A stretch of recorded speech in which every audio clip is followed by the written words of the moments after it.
Kalp krizi geçiriyor. Alo, ben Mardin Büyükşehir Belediyesi'nin otobüs şoförüyüm de bir yolcum evde kalp krizi geçiriyor. Şu an istasyondan Kızıltepe'ye doğru güzergahım. Doğru gidiyorum istasyon mahallesinde bir yolcum kalp krizi geçiriyor.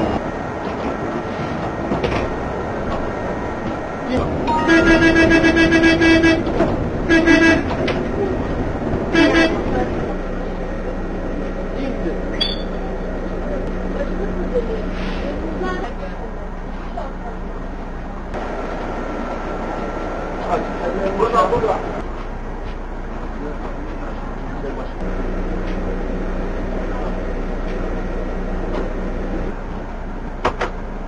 Hangi dakika? Muharrem.